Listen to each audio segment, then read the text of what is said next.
São Tomé em Pedras, histórias de um chalé. Gravado nas pedras e no tempo. Entre as pedras que moldam a história de São Tomé está o chalé onde vivo desde 2013. Suas pedras, com formatos de rostos, animais e seres de outro mundo, foram o que me encantou à primeira vista. Este lugar não é apenas uma casa, é um arquivo vivo de memórias. E a história deste chalé começa bem antes de sua construção nos anos de 1980. Vamos juntos descobrir essas camadas de histórias. São Tomé das Letras cresceu entre pedras, lendas e cultura. Desde a construção da Igreja Matriz em 1770 até a emancipação da cidade nos anos 60, esse lugar evoluiu de ponto de descanso para fazendeiros a um reduto artístico e espiritual. As pedras que antes sustentavam as pedreiras agora sustentam histórias. Uma dessas histórias começa com o chalé onde vivo. O chalé e suas pedras misteriosas. Nos anos de 1980, o chalé começou como uma casinha simples, construída por seu Joaquim Medeiros e sua esposa Dona Maria, com pedras encontradas no quintal. Essas pedras que hoje formam a fachada guardam formas intrigantes, rostos, figuras e seres que parecem de outro mundo. Na década seguinte, Camaque, um astrólogo, transformou ainda mais o chalé. Ele adicionou elementos de proteção mística e construiu um pombal para criar pombos-correio, usado para enviar mensagens, reforçando a aura de conexão e energia que permeia este lugar. Além disso, Camaque foi responsável pela instalação do primeiro banheiro dentro de casa de São Tomé das Letras, um marco importante, já que a cidade ainda não possuía saneamento básico na época. A vida antes do saneamento e as transformações da cidade. Antes do saneamento básico, a vida em São Tomé era muito diferente. As casas tinham fossas e o acesso à água e à infraestrutura era limitado. Era um cotidiano mais simples, mas também cheio de histórias. Dona Nega e seu filho Sancho, da tradicional família Medeiros, lembram como a cidade começou a mudar sem perder as raízes. Aulair Zeferina de Castro Medeiros, mais conhecido como Dona Nega. Conhecido como Dona Nega. Banheiro era uma casinha lá no fundo do quintal de pedra. Meu nome é Ivan Donizete Medeiros, conhecido como Sancho. Tinha uma mina d'água ali e outra mina na praça, né, mãe? Banho era na bacia. Tinha que pegar água? Tinha que pegar água. Tinha que buscar água longe, sabe? Para banho, para as coisas, para lavar roupa. Assim. A gente pegava no poço. Ia com balde? Lavar roupa, levava a roupa e lavava lá no poço. Eu ainda peguei uma época ainda que a gente buscava água na mina. Tinha uma mina aí com água para a gente beber, a gente buscava na mina. No garrafão. Tinha chafariz ali, ó. Tinha chafariz ali perto, ali na esquina ali da... Acho que Quero Bem, da pastelaria, da pastelarica ali. Tinha chafariz bem na esquina. Aqui mesmo. Aqui tinha chafariz. Então, de lá eu mudei pra cá. Eu tinha que sair daqui e ficar lá, olhando para ver se conseguia pegar uma lata d'água para poder fazer comida, para tomar. Tinha dia que conseguia, tinha dia que não pegava. Como fazia? Aí tinha que ir na mina buscar. A mina era as latas de 20 litros.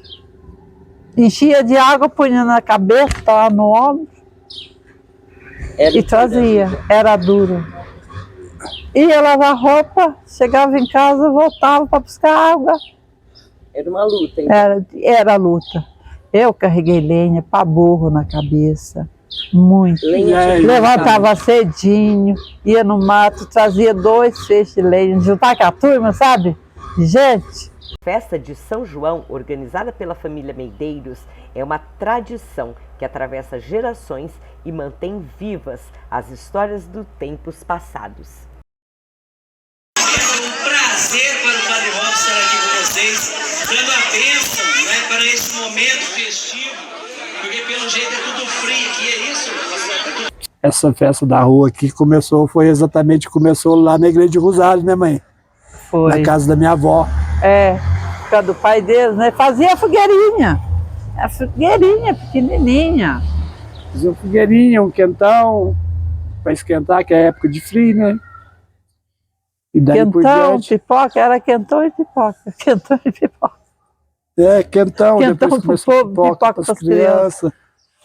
Era assim. Aí de lá o pai trouxe para cá, começou a fazer aqui na rua. E com o passar do tempo foi evoluindo, né? Aí começou a evoluir, até então meu pai sempre fez sem ajuda de ninguém, era só um quentão e uma pipoca, era coisa simples. É, coisa assim. Aí a gente começou a inventar e... Que aí ninguém doava nada não, fazia por nossa conta. É, ninguém doava. Aí nós começamos a inventar e começou a pedir ajuda da população, dos comércios. Inclusive hoje a prefeitura ajuda também. O cantor Tibiuque, um nativo conhecido por suas músicas contando as lendas e os lugares de São Tomé das Letras, nos presenteia com as histórias da sua infância. Sou bem conhecido como Tibiuque, né? Todo mundo me chama de Tibiuque. Meu nome é Sebastião Camilo Rabelo, né? Não tem nada a ver com Tibiuque. Tibiuque é um nome artístico meu, de músico, né? Eu nasci aqui em São Tomé em 1968. Nasci numa casa de pedra, né? Foi bom que cresceu a cidade, né? Que na época tinha 2.200 habitantes, agora parece que tem 7.000, né? E a minha infância foi aqui, né? Em São Tomé, né? Nas pedras aí, né? Era igual eu brinco, era o cangaço, né? Na época do cangaço. Os carrinhos nossos eram de litro, né? Daqueles litros de óleo que cortava e fazia as rodinhas de chinelo velho, cortava e fazia as rodinhas. São Tomé, na época eu ia no bar do Solouro, né? Meu pai, minha casa não tinha luz, tinha que comprar querosene, com lamparina. E até antes da minha mãe falecer, né? Que eu falava com ela que a nossa casa era igual do Fred Flintstone, sabe? A casa era toda de pedra, a caixa d'água nossa era de pedra. A mesa que nós almoçava era de pedra, e os banquinhos, todos os bancos de pedra.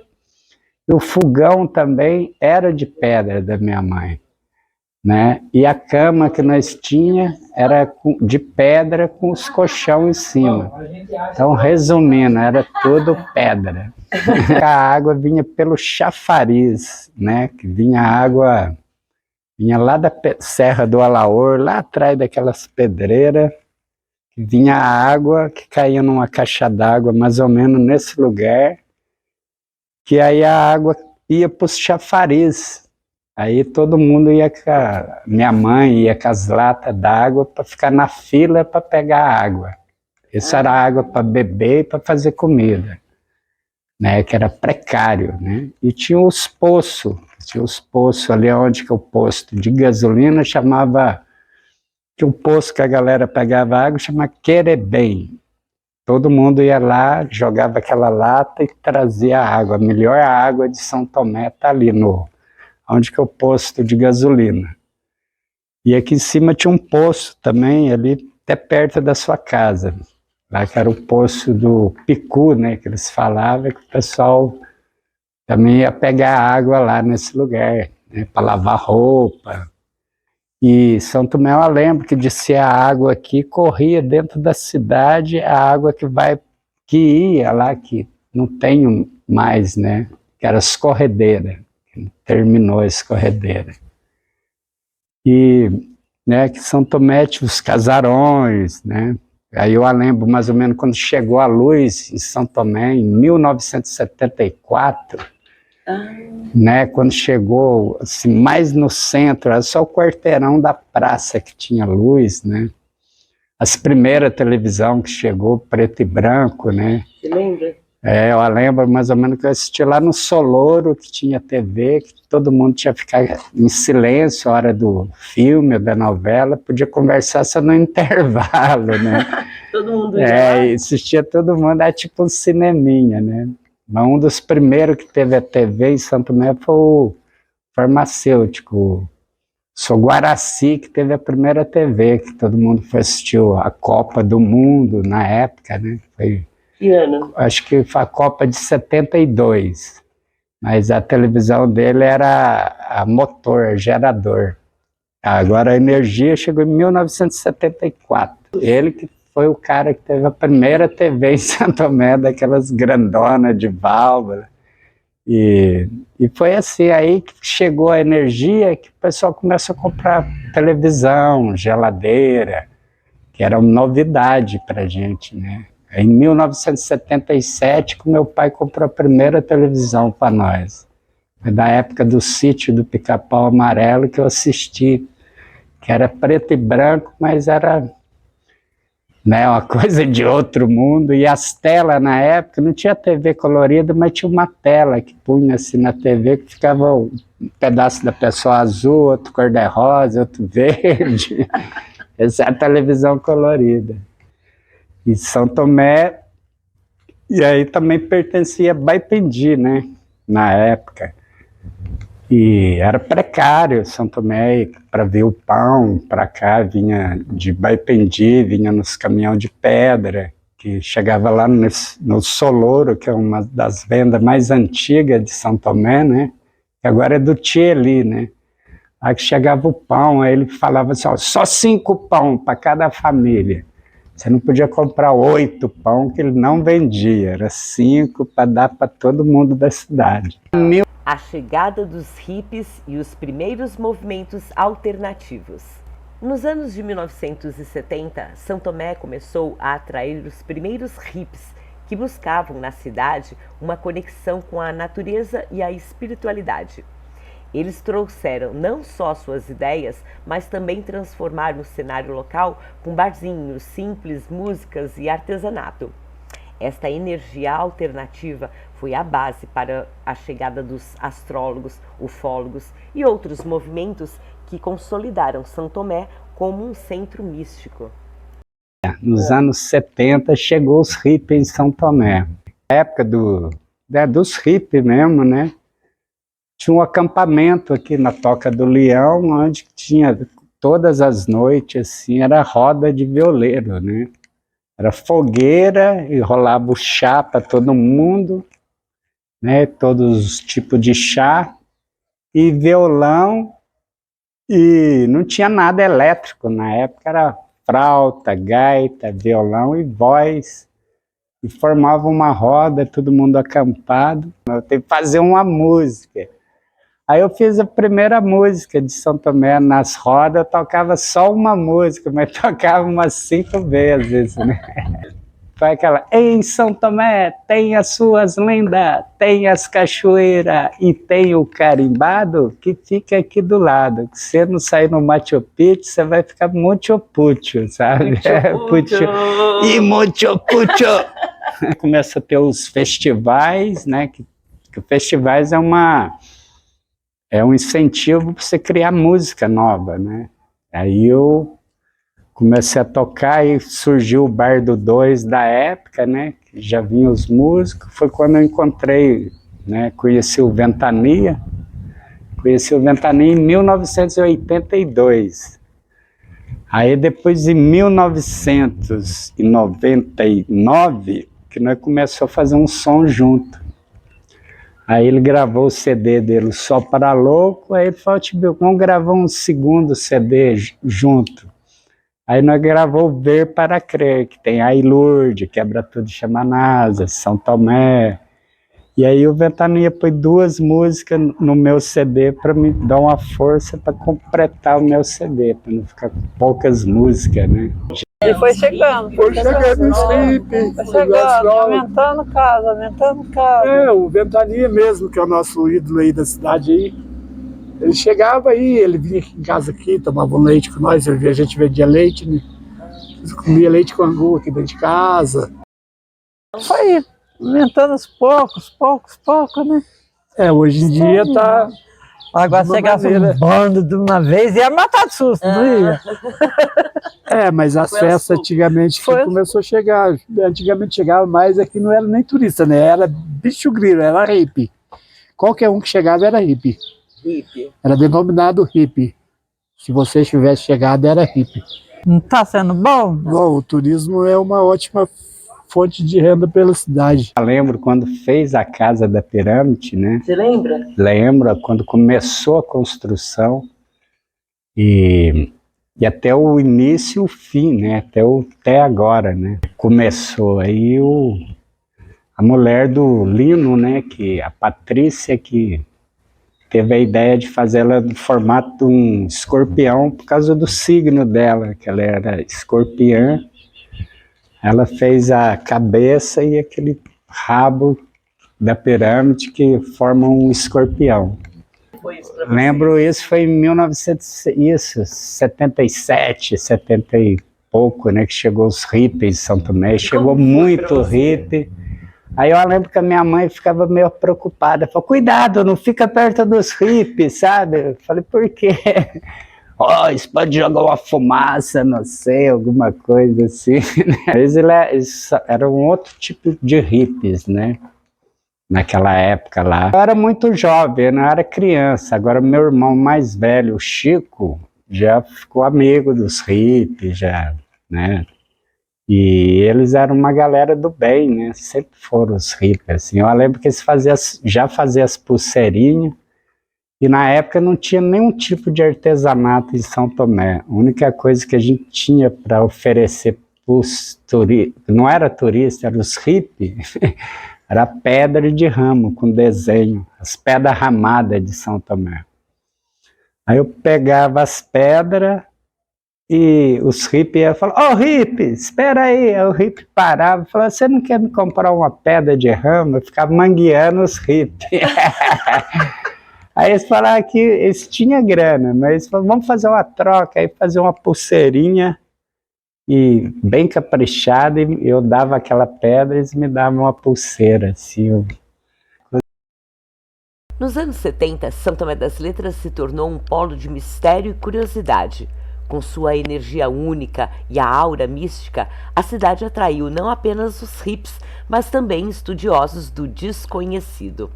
Ufólogos e astrônomos começaram a frequentar a cidade, investigando as possíveis aparições de objetos voadores não identificados e fenômenos inexplicáveis. Os hippies.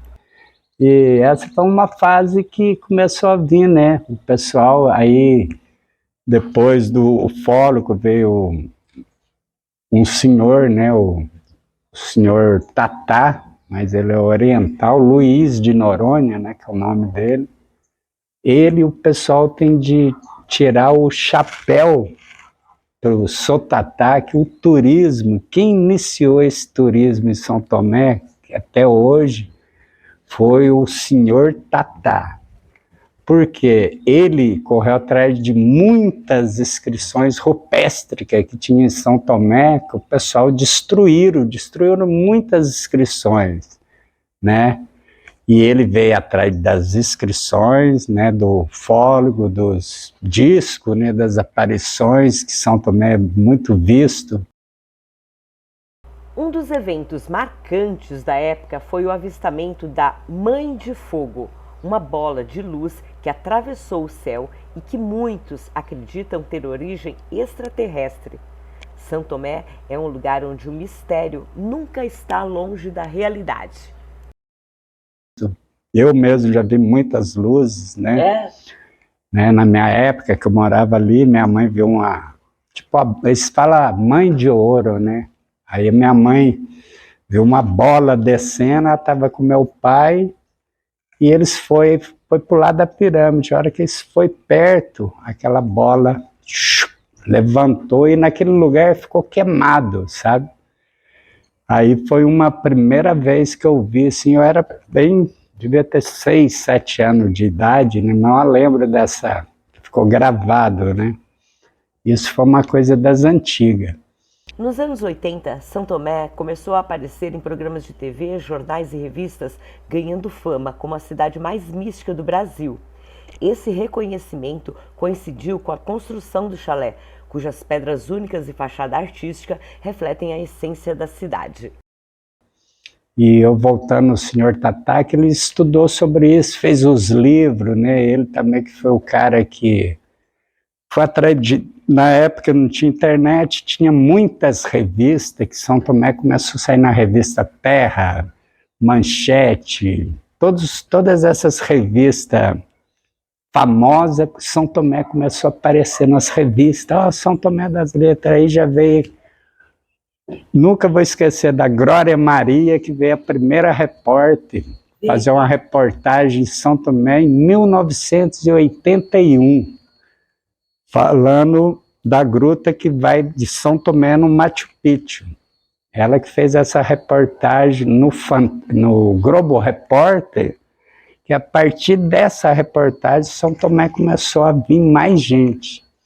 E mais a revista, e mais o Sotatá divulgando em livro, quando foi ver, São Tomé já estava bem divulgado, né? Quando chegou o asfalto, aí fez assim, ó, que na época tinha 2 pousadas em São Tomé, da Dona Célia, do Socapote, e a pousada São Tomé, que o nome agora é Arco-Íris. Eram as únicas 2 pousadas que tinha em São Tomé, não tinha pousada. E minha mãe lá em Lourdes, que começou a alugar casa em São Tomé, ninguém tinha coragem de alugar suas casas na época. Aí minha mãe começou a alugar casa de temporada. E aí um monte de gente até hoje ainda aluga, até eu alugo minha casa também, que foi através da minha mãe que começou essa história de alugar casa. E aí o turismo foi só crescendo, crescendo. Eu vi uma mudança radical no turismo, foi depois da pandemia. E vi São Tomé dar uma caída no turismo em 2014. Nós temos 24 agora, 10 anos, deu uma viravolta do turismo. Está muito ótimo mesmo, né? O Chalé Hip Chic e a nova fase de transformações, de 2013 até hoje. Em 2013, Luciene trouxe uma nova energia ao chalé. Agora é conhecido como Hip Chic. Com novas propostas de intercâmbio cultural, a hospedaria passou a ser um ponto de encontro para turistas e artistas. Além de ser loja, gastrobar, brechó, o chalé se tornou um local que representa as transformações da cidade, acolhendo visitantes de todas as partes e oferecendo um novo olhar sobre a cultura de São Tomé. Né, que eu nasci morar aqui até hoje, me sinto bem morar em São Tomé, né?